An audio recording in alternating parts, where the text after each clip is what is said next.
السميع العليم من الشيطان الرجيم بسم الله الرحمن الرحيم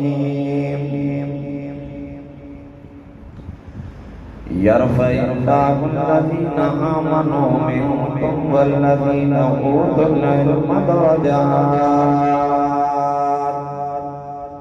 إن الله وملائكته يصلون على النبي يا أيها الذين آمنوا صلوا عليه وسلموا تسليما اللهم صل على سيدنا ونبينا وشفيعنا وشفاعنا وحبيبنا وحبيب ربنا وطبيبنا وطبيب قلوبنا وطبيب صدورنا وطبيب كل أمراضنا نورنا ونور دیننا ونور اسلامنا ونور آیوننا ماوانا وملجانا ومولانا وآلانا وأولانا وأجلانا وأسعدنا وأرفقنا وأغيدنا وأخمرنا وعالمنا وأكرمنا وأخلمنا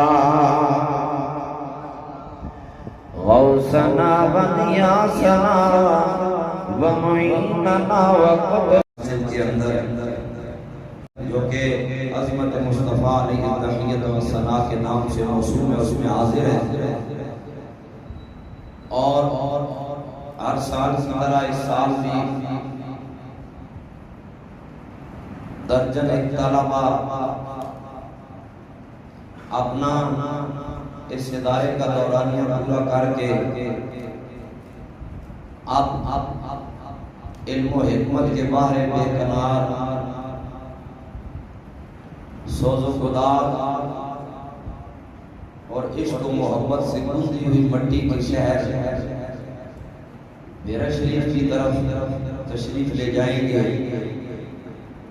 جہاں پر وہ صبح و مساء قال النبی صلی اللہ علیہ وسلم کی صدائے دل نواز سے اپنے قلوب و ذہن کو منور کرنے کے لیے اپنے ذی قدر و منزلت اساتذہ کی بارگاہ میں بیٹھ کر حدیث نبی علیہ التحیت و ثنا پڑھیں گے۔ اللہ کی حضور دعا ہے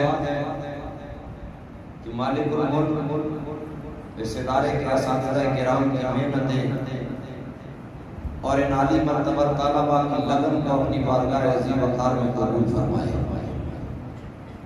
اور ان عزیز طلبہ کو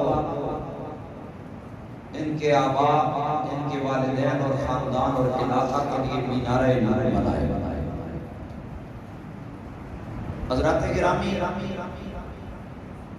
ایک بات یاد رکھیں کہ علم ایک ایسی چیز ہے جو کہ روز اول سے ہی انسان کے لیے باعث و عزت اور باعث افتخار ہے۔ میری بات دھیان سے سنیں، یہاں کو سمجھ آئے، آپ کی زبان کو سبحان اللہ کی صدائے دل نواز ہو، تاکہ مجھے بھی یہ احساس ہو کہ میں ہندو کی بزم میں یہاں بیٹھا ہوا ہوں۔ علم روز اول سے ہی انسان کے لیے باعث افتخار ہے اور عزت کا سبب ہے۔ یہ قرآن کی کئی نصوص اس پر دال ہے اور جانے جانا صلی اللہ علیہ وسلم کے کئی فرامین اس کی وضاحت فرما ہے۔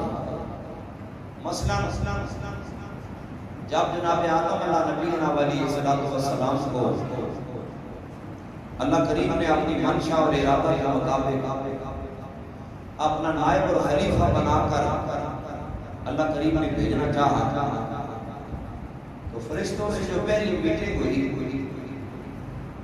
رب نے انہیں اپنے ارادہ ایزدی سے آگاہ کیا تو فرشتوں نے ایک اچنبے والی بات کی، انہوں نے کہا نحن نسبح بحمدک ونقدس لک۔ مالک تو آدم کو بھیج رہا ہے نائب اور خلیفہ بنا کر، حالانکہ تیری تسبیح اور تقدیس تحمید ہم بیان کرنے کے لیے ناکافی تو نہیں، اللہ کریم نے فرمایا تمہارا تسبیح کرنا، تمہارا تحلیل کرنا، تمہارا تحمید کرنا اپنی جگہ، لیکن میرے نزدیک تسبیح و تحمید کرنے کے لیے اور مخلوقات ہیں. یہ میری صفت نہیں ہے تسبیح و تحمید، میری صفت ہے علم. اللہ کی صفت کیا ہے؟ بولے علم. اللہ عبادت سے پاک ہے، اللہ عبادت نہیں کرتا کہ اللہ کی صفت ہو جائے. اللہ تسبیح بھی نہیں کرتا، وہ بھی اللہ کی صفت نہیں ہے. اللہ کی صفت اصلی اور ازلی جو ہے وہ علم ہے. یہی وجہ ہے کہ اللہ نے قرآن میں 125 سے زیادہ مرتبہ اپنی صفت علم کا اظہار کبھی علام کے لفظ سے کیا، کبھی علیم کے لفظ سے کیا، کبھی فقط علم سے کیا. بتایا کہ مجھے علم سے کتنی غرض و غایت ہے اور میرا علم سے کتنا تعلق ہے. اللہ کریم نے فرمایا کہ تمہیں اپنی تسبیح و تعلیم کا ناز ہے اپنی جگہ. لیکن اب آئیے ذرا میدان آئے فرشتے، رب نے چند چیزیں منگوائی، سامنے رکھی. اللہ جل جلالہ نے فرمایا بتاؤ میں یہ کیا پڑھا ہوا. فرشتوں نے کہا لا علم لنا الا ما علمتنا، ہم ان باتوں کو نہیں جانتے، فقط اتنا جانتے ہیں جتنا تو ہمیں علم دیتا ہے. اللہ نے فرمایا اچھا. فرشتے سرنڈر کر یہ جو گئے.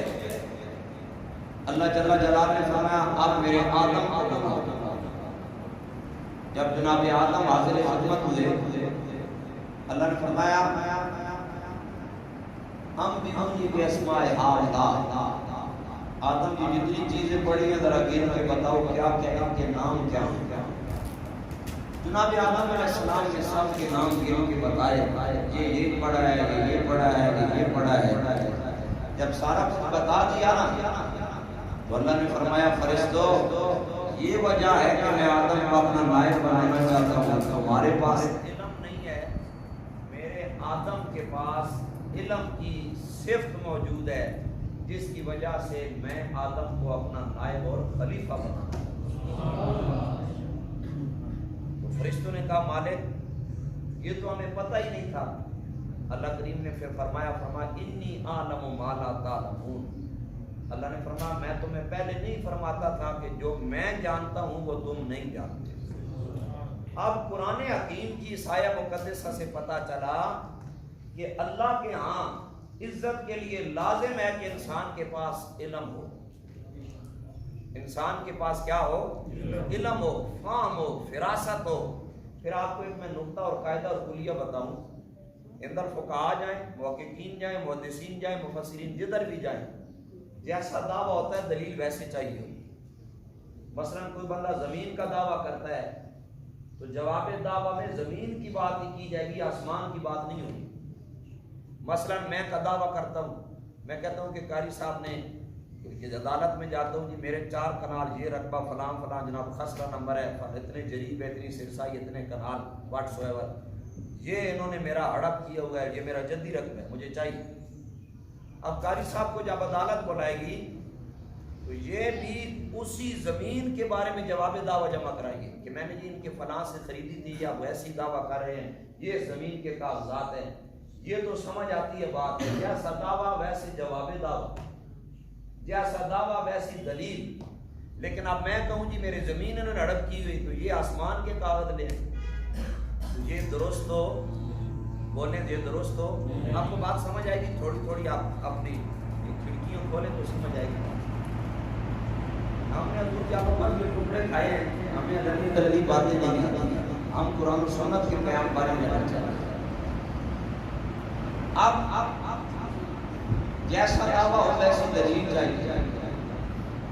لیکن فرشتوں کا دعویٰ تھا کہ نسبح بحمدک ونقدس لک، ہم تیری تسبیح کرتے ہیں، تیری تقدیس کرتے ہیں، ہم سبحان اللہ کی تسبیح پڑھتے ہیں، ہم الحمدللہ کی تسبیح پڑھتے ہیں. اب جواب میں یہ ہونا چاہیے تھا کہ اللہ فرماتا آدم ہم سے زیادہ پڑھے گا یہ تسبیح، لیکن اللہ نے یہ نہیں فرمایا. اب دعویٰ تسبیح کا ہے، جواب دعویٰ میں رب نے علم سامنے رکھا. دعوے کے مقابل اللہ نے کیا سامنے رکھا؟ علم کو سامنے رکھا. اللہ اکبر کبیرہ حضرات گرامی.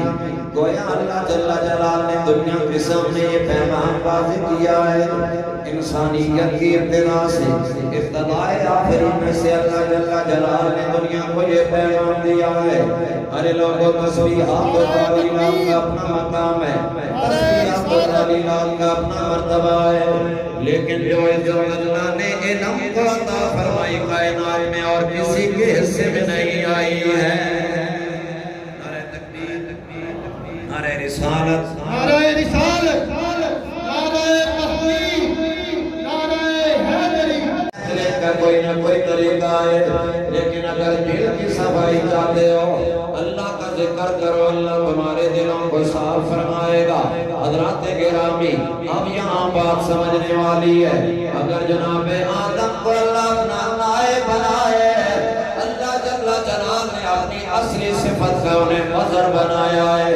اللہ کی صرف تسبیح کرنا نہیں ہے, اللہ کی صرف عبادت کرنا نہیں ہے, بلکہ اللہ کی صفت ہے علم. اللہ نے حضرت آدم کو علم سے متصف فرمایا ہے. حضرات گرامی, اگر جناب آدم میرے کریم آقا کے مقتدی ہوں, ان کے علم کا یہ عالم ہے, ان کی عزت کا یہ عالم ہے کہ نوری فرشتے بھی انہیں سلام عقیدت کر رہے ہیں. میرے حضرات ذرا بتائیں نا, اس محبوب دو عالم صلی اللہ علیہ وسلم کا مقام کیا ہوگا جو جناب آدم کے بھی امام بن کے آئے ہیں. چونکہ آپ نے عظمت مصطفیٰ کے ساتھ اس جلسے کو رکھا ہے, میں چاہتا ہوں حضور کی ذات کے حوالے سے بھی میں کچھ پہلو آپ کے سامنے رکھتا چلوں. اللہ اکبر کبیرہ حضرات گرامی, جناب آدم کو چند چیزوں کے نام سکھائے, اتنی عزت ان کا مقدر بن گئی ہے. تو اس محبوب دو عالم کا عالم کیا ہوگا جنہیں اللہ جل جلال قرآن میں اعلان فرماتا ہے, فرمایا الرحمن علم القرآن. اگر آپ کو قرآن سن کے سکون ملتا ہے پھر کہیں سبحان اللہ. مجھے میاں صاحب کے شعر نہیں آتے, مجھے قرآن آتا ہے. اگر آپ کو قرآن سے تسلی ہو, میرے حضور یاد امت, اللہ آپ کی قبر پہ ہر بار رحمتوں کا نزول فرمائے. آپ نے ہمیشہ ہمیں قرآن و سنت سے آگاہ رکھا ہے. اللہ اکبر کبیرہ حضرات گرامی, اگر جناب آدم علیہ نبینا علیہ الصلوۃ والسلام آپ کو جنت سے چند چیزیں منگوا کے دی جائیں, ان کا علم دیا جائے, فرشتے ان کے سامنے جناب والا ہیج ہو جاتے ہیں, فرشتے انہیں سجدہ کرنے کے لیے تیار ہو جاتے ہیں. میرے دوستوں پھر بتائیں نا, سامنے بلال کی عظمت کا عالم کیا ہوگا جسے کائنات بنانے والا فرماتا ہے الرحمن علم القرآن.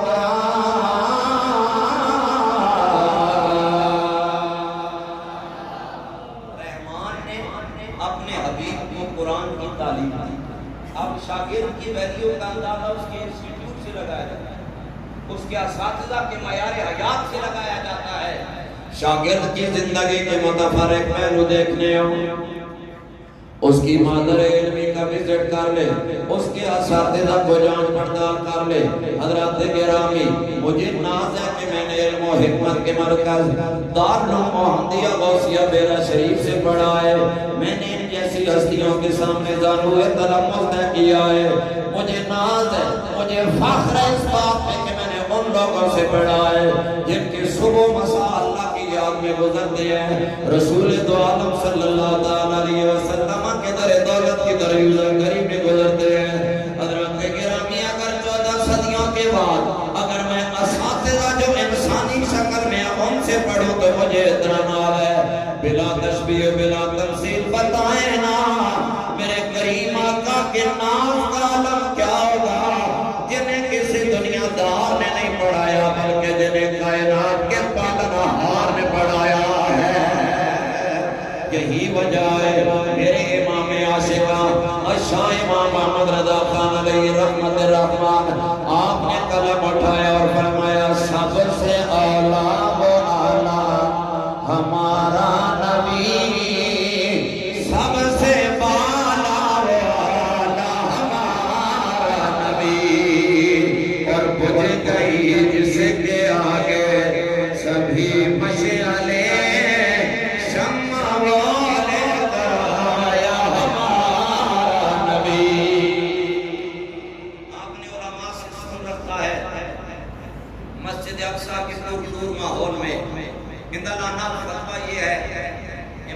صورت، دوسری شرط یہ ہے کہ امام باعمل ہو، تیسری شرط ہے کہ امام متقی اور عالم ہو، چوتھی شرط یہ ہے کہ نسباً اعلیٰ ہو، وہ امام بن سکتا ہے۔ مجھے بتائیں 1,24,000 انبیاء وہاں موجود تھے، کیا وہ عالم نہیں تھے؟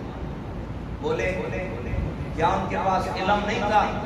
جناب عیسیٰ علیہ السلام کا دور اگر آپ کھنگالیں، حضرت عیسیٰ کے دور میں طب اور حکمت عروج پر تھی، لیکن دو چیزوں کا علاج نہیں تھا، ایک کوڑی کے مرض کا علاج نہیں تھا، دوسرا مردے کو زندہ کرنے کا علاج نہیں تھا۔ لیکن قرآن نے کیا فرمایا کہ جب عیسیٰ علیہ السلام تشریف لائے، اللہ نے فرمایا اوبر الاکمہ والابرص وحی الموتى باذن اللہ۔ اللہ نے فرمایا میرے انسان جو تیرے دور میں تیرے امتی کے پاس علم نہیں ہے، وہ علم اللہ جل جلالہ نے تجھے عطا فرما دیا۔ مادر زاد نابینا آئے، عیسیٰ علیہ السلام ہاتھ لگاتے اللہ آنکھیں عطا فرماتے۔ کوڑی کے مرد بار آئے، عیسیٰ علیہ السلام ہاتھ لگاتے اللہ شفا دیتا ہے۔ مردہ آئے، ٹھوکر مارتے اللہ زندگی لوٹا دیتا ہے۔ جناب موسیٰ پاک کا دور دیکھو، جادوگری عروج پہ تھی، اللہ نے جناب موسیٰ علیہ السلام کو عصائے کلیمی عطا فرمایا اور اس کو پورا قرآن نے ڈیفائن کیا ہے۔ فرمایا وما تلک بیمینک یا موسیٰ، موسیٰ تیرے ہاتھ میں کیا ہے؟ فرمایا قال ہی عصای، یا اللہ میرے ہاتھ میں یہ ڈنڈا ہے، اتوکل بہا واحوشو، اتوکل علیہ واحوشو بہا علی غنمی، کہا یا اللہ جب میں تھک جاؤں تو میں اسے ٹیک لگاتا ہوں، میں اپنی بھیڑ بکریوں کو ہانکنے کا اور ان کی رزق کا سامان کرتا ہوں۔ اور آگے فرمایا ولی فی مارب اخری، اس کے اور بھی فنکشن ہے، یعنی یہ ملٹی فنکشن ہے۔ ان میں سے ایک فنکشن اس عصا کا یہ تھا کہ جادوگروں نے پھونک ماری، رسیاں سانپ بنی، عیسیٰ علیہ السلام نے اپنا وہ عصا مبارک پھینکا، وہ اژدہا بن کے سب کو کھا گیا۔ یعنی فی زمانہ اللہ نے علوم کا عروج ہر زمانے کے نبی کو عطا کیا، لیکن علم کی صفت جب کمال کو پہنچی تو آمنہ بلال کو عطا فرمایا۔ جب یہ علم کمال کو پہنچا تو اللہ نے رسول مبارک صلی اللہ علیہ وسلم کو عطا کیا۔ اللہ اکبر کبیرہ حضرات گرامی، یہی وجہ ہے میرے دوستو، اللہ نے میرے کریم آقا کو اپنا محبوب بنایا، اللہ جل جلالہ نے وجہ تخلیق کائنات بنایا، ساری عزتیں میرے کریم آقا میں مقدر ٹھہری ہیں، انبیاء کا امام بھی میرے کریم آقا بنے ہیں، اور کتابوں کی سردار قرآن میرے آقا کو عطا ہوئی ہے، لیکن اللہ نے کہیں بھی نہیں جتلایا۔ لیکن جب اللہ جل جلالہ نے میرے کریم آقا کو علم نعمت سے نوازا، اللہ جل جلالہ نے کیا فرمایا؟ فرمایا وَعَلَّمَكَ مَا لَمْ تَكُن تَعْلَمُ وَكَانَ فَضْلُ اللَّهِ عَلَيْكَ عَظِيمًا۔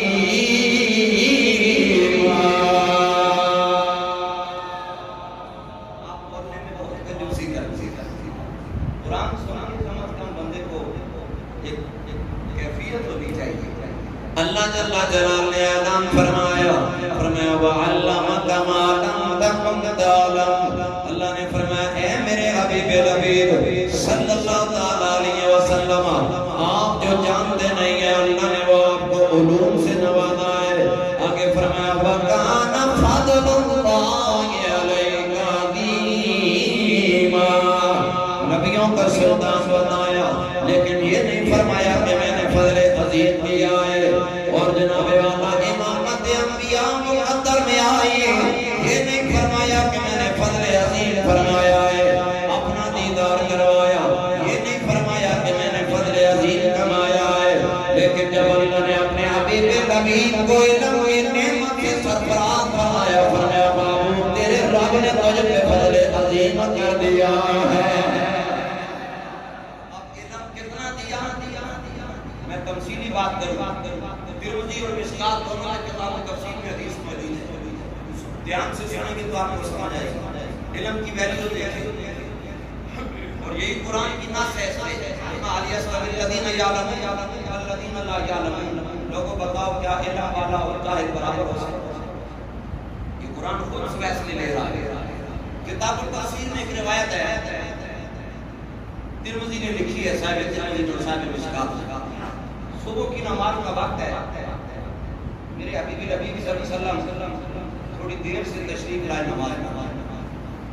صحابہ کہتے ہیں ہمیں یوں لگا کہ آج حضور نہیں آئیں گے، کہیں نماز کا وقت گزر نہ جائے۔ بالکل آخری وقت میں سرکار تشریف لائے، سرکار نے جماعت کروائی اور جو ہی سلام پھیرا حضور کا چہرہ متبسم تھا، مسکراہٹ تھی۔ حضرات عظمت مصطفیٰ کانفرنس میں آپ آئے ہیں، جب میرا حبیب مسکراتا ہوگا چہرے کا رنگ کیسا ہوتا ہوگا؟ جناب ابو ہریرہ پاک فرماتے ہیں انه اذا ضحك يتلالى في الجدر او كما قال۔ ابو ہریرہ پاک فرماتے ہیں میرے حضور مسکراتے تھے، چہرے سے اتنا نور نکلتا تھا کہ ساتھ والی دیواریں بھی روشن ہو جایا کرتی۔ اور ام المومنین سیدہ عائشہ فرماتی ہیں کہ میں اپنے حجرے میں بیٹھی، مجھ سے ٹانکا لگاتے سوئی گر گئی، محبوب تشریف لائے، مسکرائے، فرمایا فتبینت للمرأة فی حال مظلمۃ بشواہد بیاد وجہ رسول اللہ صلی اللہ علیہ وسلم۔ فرمایا میرے آقا کے چہرے سے اتنی انوار و تجلیات نکلی ہیں کہ میں نے اس اندھیرے میں گمی ہوئی سوئی کو تلاش کر کے اپنے ہاتھ میں اٹھا لیا۔ اور حضرت شیر خدا ہم چشتیوں کے پیشوا مولا علی کرم اللہ تعالی وجہ الکریم، حضرت شیر خدا فرماتے ہیں کہ لا نرى قبلہ ولا بعدہ مثلہ کما قال۔ مولا علی نے فرمایا لوگو میں نے سرکار جیسا سرکار سے پہلے بھی نہیں دیکھا، سرکار جیسا سرکار کے بعد بھی نہیں دیکھا۔ اب حضور فرماتے ہیں چہرے پہ مسکراہٹ آئی، صحابہ نے کہا حضور آج خیر ہو، تبسم عجب ہے۔ حضور نے فرمایا رأیت ربی فی احسن صورت، کہا صحابہ آج میں نے رب کو بڑی سونی صورت میں دیکھا ہے، آج میں نے رب کو بڑی خوبصورت صورت میں دیکھا ہے۔ اب خوبصورت صورت میں دیکھنا یہ حقیقی معنی میں مستعمل نہیں ہے، یہ یاد رکھیں۔ اس کی وجہ یہ ہے کہ اللہ اجسام سے پاک ہے، اللہ اجسام سے کیا ہے؟ پاک ہے۔ اجسام کی سکالت سے اللہ پاک اور صاف ہے۔ مراد یہ ہوگا کہ اللہ کریم کی جو صفت کمال اور جمال ہے نا، وہ اللہ نے کمال لطف و کرم سے اپنی صفت جمال و کمال کا مجھے اپنا دیدار کروایا ہے۔ اللہ اکبر کبیرہ حضرات گرامی، اب سنیں میرے کریم آقا کو اللہ نے کتنا علم عطا فرمایا ہے۔ جگ سواری ادارے میں آنے والوں دھیان سے سننا میرے کریم پہ اللہ نے کتنا علم کا کرم فرمایا ہے۔ حضور نے فرمایا لوگوں جب میں اللہ کی بارگاہ میں گیا میں نے اللہ کا دیدار کیا، دیدار کرنے کے بعد میرے رب نے فرمایا فیما یختصم مالا والا، میرے اللہ نے فرمایا میرے حبیب بتانا مالا اعلیٰ کے فرشتے کس بات میں جھگڑ رہے ہیں۔ حضور نے ان کی ساری کا اظہار کیا، حضور نے کہا انت عالم، کہا یا اللہ تو بہتر جانتا ہے۔ حضور نے فرمایا لوگوں اتنی بات کرنے کی دیر تھی، اللہ نے کرم فرمایا، اپنی شان کے مطابق اللہ نے کام کیا۔ فوضا کفہ بین کتفیہ، حضور نے فرمایا اللہ نے اپنا دست شفا اٹھایا، اٹھا کر میرے دونوں کندھوں کے درمیان رکھا۔ فوجدت بردہا بین صدیہ، اللہ نے اپنا دست مبارک یہاں رکھا، سرکار نے فرمایا مجھے ٹھنڈ یہاں پر محسوس ہونے لگ گئی۔ وہ لطافت و نزاکت کا کیا عالم ہوگا جب اللہ حضور کو ٹھنڈک کے احساس دلواتا ہے۔ یہ تو یا حضور جانتے ہیں یا خدا جانتا ہے۔ اللہ اللہ حضرات گرامی میرے کریم آقا نے فرمایا اللہ نے جو ہی اپنا دست شفا لگایا میرے لیے مغیبان کے پردے ہٹ گئے، ساری کائنات میرے سامنے آ گئی۔ یا رسول اللہ کتنا سامنے آیا؟ میرے آقا نے فرمایا فَعَلِمْتُ مَا فِي السَّمَاوَاتِ وَالْأَرْضِ كَمَا قَالَ، اور بانی دارالعلوم دیوبند مولانا قاسم نانوتوی تعزیر الناس میں لکھتا ہے، اس نے کہا سرکار کے ساتھ جب یہ معاملہ آیا حضور کی شان عجب ہو گئی۔ کہا مولانا بتائیں نا کیسے عجب ہوئی؟ انہوں نے کہا حضور نے خود اعلان فرمایا، جیسے کہ ترمذی کی حدیث پاک ہے نبی کریم علیہ السلام نے حضرت زید بن ثابت رضی اللہ تعالیٰ عنہ زیاد بن اب میری طرف دھیان دے آنے والوں کو آنے دے، جانے والوں کو جا، مجھے اسلام آباد سے بلایا تو مجھ سے کچھ سن لیں۔ میں حیران ہوتا ہوں، کبھی آپ دائیں دیکھتے ہیں کبھی بائیں دیکھتے ہیں، یہ بارگاہ ادب ہوتی ہے۔ میں کسی دنیا دار کی فضیلت نہیں بیان کر رہا، میں تو رحمت دو عالم صلی اللہ علیہ وسلم کی بات آپ کو سنا رہا ہوں۔ اور میں تو چشتی ہوں، ہمارے مشرق میں تو کہا جاتا ہے باب جبریل کے پہلو میں ذرا دھیرے سے فخر جبریل کو یوں کہتے ہوئے پایا گیا، پلکوں سے درے یار میں دستک دینا، اونچی آواز ہوئی عمر کا سر آیا۔ اور حضرت آپ علماء تشریف فرمائیں، آپ کو میں کیا نصیحت کروں، میرے استاد تشریف فرمائیں، ان کے جو شاگرد ہیں میں تو ان کا بھی دریوزہ گار ہوں، میں تو ان کا بھی شاگرد ہوں، لیکن حضرت داتا صاحب کو مجھے ایک فرمان یاد آتا ہے۔ داتا صاحب نے کشف المعجوب شریف میں لکھا ہے، فرماتے ہیں کہ التصوف کلھا آداب۔ داتا صاحب نے فرمایا اگر تم چاہتے ہو کہ صوفیت کا علم، روحانیت کا علم تمہارا مقدر بنے اور علم کا نور تمہیں نصیب ہو، ایک تو ہوتا ہے نا کتابیں پڑھ لینا، بس وہ بولی بن گیا، بہت بڑی ہستی بن گئی، اس کے بارے میں بھی حدیث پاک ہے۔ سرکار نے فرمایا جس نے علم اس لیے حاصل کیا کہ اپنے سے بڑے علماء کے سامنے اپنے علم کے فخر کرے کہ یہ ہمارے بزرگ ہیں لیکن ان سے زیادہ میں جانتا ہوں، یا جاہلوں سے باز کرنے کے لیے علم حاصل کرے۔ حضور نے فرمایا ایسا علم انسان کو جہنم کا ایندھن بنا دیتا ہے۔ اور دوسری طرف دادا صاحب فرماتے ہیں اگر چاہتے ہو کہ نورانیت روحانیت کا سبق تمہیں سبق نصیب ہو، فرمایا پھر تم ادب سیکھ لو، تمہیں سارا روحانیت کا علم آتا ہے۔ بنا ادب کے کچھ حاصل نہیں ہوتا، جب بھی حاصل حصول ہوگا ادب سے ہی ہوگا۔ حضرت امام مالک مدینہ النبی صلی اللہ علیہ وسلم کے اپنے دور کے سب سے بڑے عالم، اور ادب ان کا کتنا ہے، اگر کوئی بندہ مسئلہ دریافت کرنے آتا